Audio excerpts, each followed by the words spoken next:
Assalomu alaykum barchaga. Bugun sizlar bilan elementar matematikada, ya'ni geometriya qismidan bitta ajoyib misol ko'rib o'tamiz birgalikda, xudo xohlasa. Mana shu shakl berilgan ekan, mana shu holatda.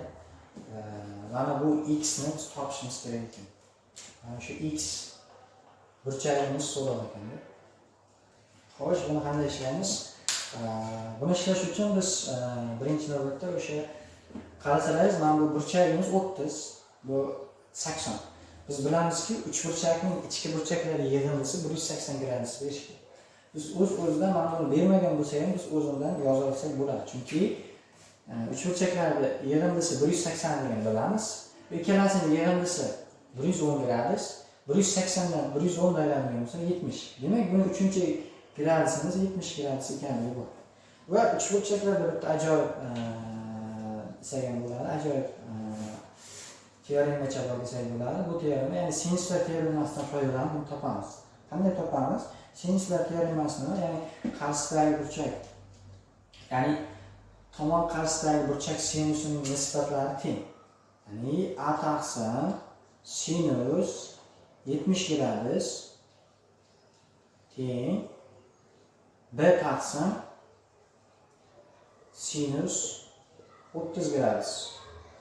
Bu birinchi uchburchak uchun shunday qaraydigan bo'lsak. Endi ikkinchi uchburchak uchun shu narsani qo'llaylik. Ikkinchi uchburchak uchun ham xuddi shuni qo'llaymiz. Kelinglar birgalikda o'rtasini ajratib qo'yamiz. Endi qarang, bu burchak uchun mana buni qo'llaymiz. A plus b taqsim sinus 150. 150 gradus teng ekan. Endi x uchun qo'llaymiz. X uchun qanday qo'llaydigan bo'lsak, b taqsim sinus x. Mana shu bu ikkita ifodani hosil qilib oldik, ya'ni sinuslar teoremasi, ya'ni ikkita uchburchak uchun mana shuni qo'llab oldik. Endi nima qilamiz? Bizga hozir x kerak. X ni topishimiz kerak. Birinchisidan biz a ni b orqali ifodalay olamiz. Farqi yo'q, b ni a orqali ifodalay olishning ham ahamiyatga ega emas. Bizga qulayroq holatda a ni b orqali ifodalay olaylik. Birinchi navbatda mana shu yerdan a ni topadigan bo'lsak, a'miz bu sinus 70 gradus taqsim sinus 30 gradus ko'paygan b ga teng ekan. Endi bunisidan esa sinus x ni topib olaylik. Kelinglar, sinus x ni topadigan bo'lsak, sinus x imiz teng ekan. Buni bu yoqqa, ya'ni proporsiya qilsak bo'ladi. Sinus x ni bu yoqqa ko'paytiramiz, buni bu yoqqa bo'lamiz, buni tepaga. Ya'ni b ko'paygan sinus 150 gradus taqsim a plus b. Mana buni ham endi ajratib qo'yamiz. Endi qarasak, mana shu holatga kelib qoldi. Biz bilamizki, a bilan b ni orasidagi bog'lanishni mana bu yo'ldan topib olsak bo'ladi. Mana shu a ni mana shu b orqali ifodalaganimizni bu yerga olib kelib qo'yamiz. Endi mana bu yerdan sinus x imiz bu yerga teng bo'ladi. Faqat hozir joyimiz sal kichkinaligi sababli tezlashgan variantda yozib ketaman. O'shani keyin tushuntirib ketaman. Qarang, mana buni bu yerga olib qo'yadigan bo'lsak, bu yerda ham b bor, bu yerda ham b bor. b ni chiqarsak, suratda ham b bor. blar qisqarib ketadi. Endi qarang, sinus 70 taqsim sinus 30 plus mana bu yerda 1 qoldi. Umumiy mahraj beraman va mahraj bo'lib qoladi. Mahrajimiz ya'ni bo'lingan bo'lgani uchun mahrajda bo'lgancha teskariga almashadi. Sinus 30 ni suratga chiqib ketadi va mahrajimizda sinus 70 plus sinus 30 hosil bo'lib qoladi. Bundan nima hosil bo'ladi? Qarang, sinus 30 gradus ko'paygan sinus 150 gradusni hosil qilib olamiz. Sinus 30 imiz mana bu yerdan keldi. Umumiy mahraj berdim, o'sha mahrajimiz yuqoriga chiqib ketdi. Va mahrajimizda mana bu mahrajimizda nima qoldi? Sinus 70 gradus plus sinus 30 gradus hosil bo'lib qoldi. Mana shunga keldik biz. Endi biz bilamizki, mana shuni yozib ketaylik. Sinus, qarang, sinus pi minus alfamiz bu sinus alfaga teng. Tushunarlimi? Xuddi shunaqa, mana bu 150 ni, ya'ni pi degani bu 180 gradusda. 150 ni shu pi orqali yozib olsak bo'ladi. Tushunarlimi? Sinus pi minus 30 desak, bu sinus 30 ga teng. 30 gradusga teng. Tushunarlimi? Mana shundan foydalansak, mana bu sinus 30 gradusning kvadrati bo'lib qoladi. O'shani aytmoqchiman. Va mana bu sinuslar yig'indisini ham biz bilamiz. Ya'ni sinuslar yig'indisi ham bor. O'shani mana shu yerga yozib qo'ysam bo'lar ekan. Sinus x plus yani gradusda bu y emas, bu teng ikkita sinus x plus y taqsim 2 ko'paygan kosinus ayirma shuni x minus y taqsim 2 ga teng. Yani sinuslar yig'indisini ko'paytmasi orqali, ya'ni ko'paytma orqali ifodalaganimiz mana shunga teng bo'lar ekan. Mana shuni ham shunchaki yozib ketayapman, bizga hozir mana bu yerga kerak bo'ladi. Endi qarang, bu x yimiz xuddi shuni mana bu yerda gradusda ifodalaydi. Mana sinus 70 gradus bo'lib turibdi. Demak, aslida mana bu yerda x ning o'rni 70 ekan. Sinus 30 bo'lib turibdi, mana bu yerda gradusi bor. Y-imiz 30 ga teng degan ifodalaydi. Tushunarlimi? Endi o'shanga qo'yamiz kelizda bo'lganlikda. Mana shuni teng qilaman. Mana shu yerdan tenglikni aniq qilib qo'ysak, mana bu yerga qo'shdik deganini bildiradi.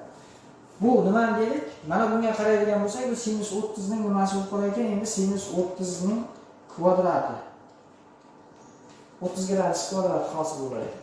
Endi mana buni biz mana bu ko'rinishda yig'ib olamiz. 2 sinus ikkalasini qo'shsak 100, 2 ga bo'ladigan bo'lsak 50 gradus. Sinus 50 gradus hosil bo'lar ekan. Ko'paygan ayirmasi 70 dan 30 esa 40, 42 ga bo'ladigan bo'lsa 20, ya'ni lekin kosinus 20 bo'ladi. Chunki mana bu yerda formulaga qaraydigan bo'lsak, kosinus ikkinchisi sinus bitta. To'g'rimi? Mana buni teng qilamizda. Endi yuqorida yozamiz ko'rinishi aniqroq bo'lishi uchun. Xo'sh, mana shu tenglikda endi mana bu tomonda yozaman.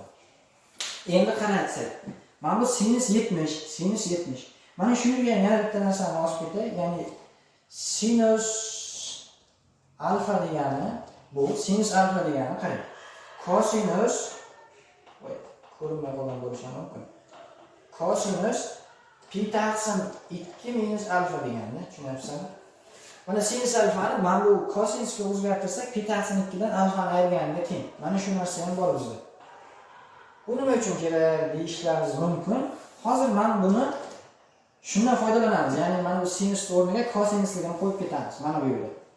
Endi qarang, mana shu yerda biz alfamiz o'rnida necha turibdi? 50 turibdi. Mana bu yerga 50 qo'yadigan bo'lsak, pi taqsim 2 degani 180 taqsim 2, ya'ni 90 gradus degani. 90 dan 50 ga ayiradigan bo'lsak, kosinus 40. Bu nima degani? Kosinus 40 gradusdagi qiymat bilan sinus 50 gradusdagi qiymati teng degan. Ikkalasi bir-biriga teng. Mana shu yerda. O'shani bildiradi, tushunarlimi? Endi yozamiz bo'lmasa. Mana bu sinus 50 ta o'rniga men nima yozalar ekanman? Kosinus 40 gradus yozsam bo'lar ekan. Mana bundan foydalanib top.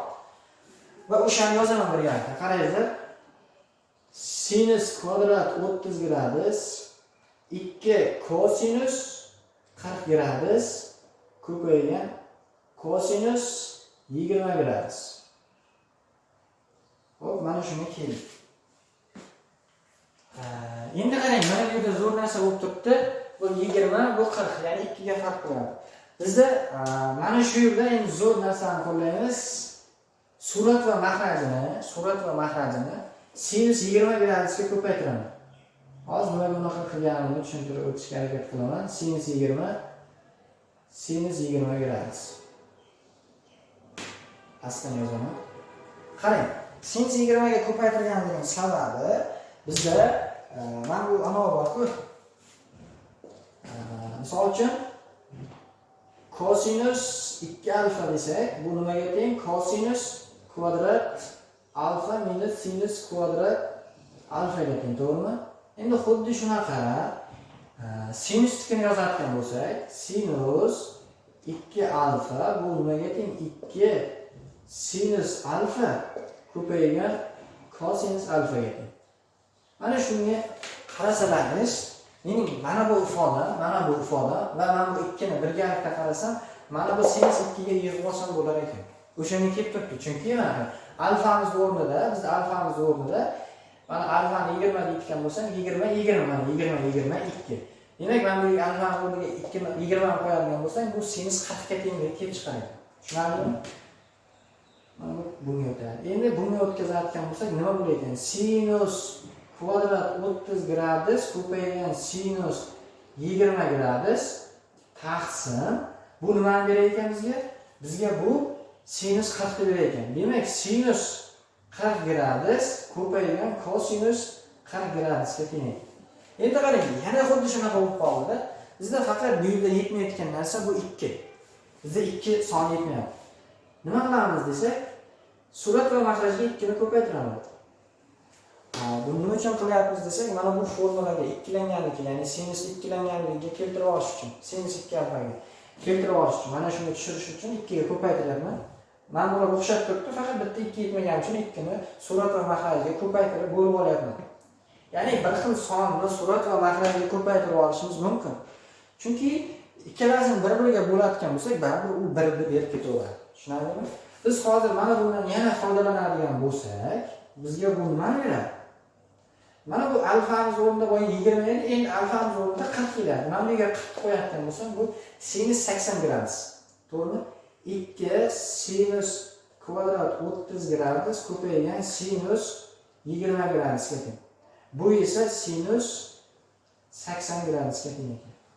Mana ajoyib. Oxiri yaqinlashib qolyapmiz. Biz boya sinusni kosinus orqali ifodalab oldik. Ya'ni sinusning 80 gradus qiymati kosinusning necha gradus qiymatiga to'g'ri kelishini topib qo'ysak, ya'ni o'sha bilan almashtirib bajaraman. Qarang. Boya men bu yerdan foydalandim, yana o'sha yerdan foydalanib ketaman. Ya'ni sinus alfamiz bu nima degani? Kosinus 90 minus alfaga teng. Bizda qarang, mana bu yerda sinus 80 bo'lib turibdi. Alfamiz 80 gradusga turibdi. Demak, 90 minus 80. Bu degani sinus 80 gradusimiz bu kosinus 10 gradusidan teng ekan, qiymatlari bir xil ekan. O'shaning uchun mahrajdagi sinus 80 ni o'rniga men kosinus 10 gradus qo'yaman. Kosinus 10 gradus. 2 sinus kvadrat 30 gradus. Qarang, mana bu sinus 20 gradusni endi yo'yaman. Ikkilanganlik bo'yicha yo'yadigan bo'lsam, men bu 2 chiqarsam 20 nima degani? 2 ko'paygan 10 gradus degan. Demak, mana bu sinus 2 ga bo'lib turibdi. Alfamiz 10 gradus ekan. Demak, bu 2 ko'paygan sinus 10 gradus ko'paygan kosinus 10 gradus degan ekan. Qarasak, surat va mahrajda ham kosinus 10 lar qatnashib qoladi. Bu degani 1 ga teng degan. Endi qarang, sinus 30 gradusning kvadrat degan. Birinchi sinus 30 gradus bizda aniq qiymati bor. Bu 0.5 ga teng. 0.5 kvadrati bu 1 taqsim 4, ya'ni 0.25. Ya'ni 0.25 da biz 4 ga ko'paytiradigan bo'lsak 1 ga teng. Mana bunaqa holat bo'lib qolyapti. 4 taqsim 4 ko'paygan sinus 10 gradus hosil bo'lib qoladi. Bu sinus 10 gradus degan. Biz mana shu ifodamiz qayerdan kelyapti, bilasizmi? Biz mana buni sinus x dan boshlab keldik. Mana shu tenglikdan keldik. Mana bu teng. Mana bu yerdan boshlaydi. Bu o'sha yerda qolsin. O'rniga qo'yganimizdan keyin boshlaydi, to'g'rimi? Mana sinus x dan teng keldik. Mana bunga teng kelib oxir mana bu yerdagi tengliklardan pastga tushib keldik. Oxiri soddalashgan variantida bu sinus 10 ga tengligi kelib chiqdi. Mana bu ifodani hosil qildik-da. Sinus x teng sinus 10 gradus. O'z-o'zidan qarang, sinus bo'lyapti. Faqat argumentlarni qachon ayniyat bo'lish kerak, bir xil bo'lish kerak. Bundan x teng bo'ladi 10. Tushunarlimi? Ximiz 10 gradus ekanda. Bizdan so'ralgan x ni topish so'ralgan edi. X ni topib qo'ydik, 10 gradus chiqar ekan. E'tiborlaringiz uchun rahmat.